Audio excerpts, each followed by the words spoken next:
నువ్వు పడలేదు, నువ్వు ఎప్పుడో నిలబడ్డావు. పరిగెత్తాలనే కోరిక నీలో ఉంది కానీ పరిగెత్తలేకపోతున్నావు. మీకు తెలుసా, మీరు మీ ఆత్మీయ జీవితంలో పడిపోయి తిరిగి ఆత్మీయంగా కట్టబడాలి అనుకున్నప్పుడు ఎందుకు పరిగెత్తలేకపోతున్నారు చెప్పనా? సరి అయిన సహవాసం లేక. సరి అయిన సహవాసం కావాలి మీకు, అప్పుడు మీరు పరిగెత్తగలుగుతారు.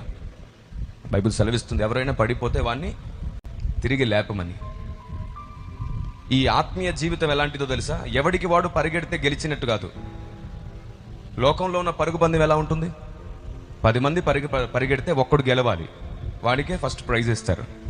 కానీ ఆత్మీయ పరుగు పందెం అలా లేదు. నువ్వు ఒక్కడివి గెలిస్తే ఓడిపోయినట్లే. నువ్వు గెలుస్తూ నీతో పాటు అందరినీ గెలిపించగలగడమే ఆత్మీయ జీవిత పరుగు పందెం. దేవునికి స్తోత్రం కలుగును గాక. ఇందులో ఫస్ట్ ప్రైజ్, సెకండ్ ప్రైజ్ లేవు. నీ క్రియకు తగిన ఫలితం నీకు ఇస్తాడు. ఆయన పక్కన కూర్చుండబెట్టుకుంటాడు. నువ్వు గెలవడమే కదా, అనేకుల్ని గెలిపించావని.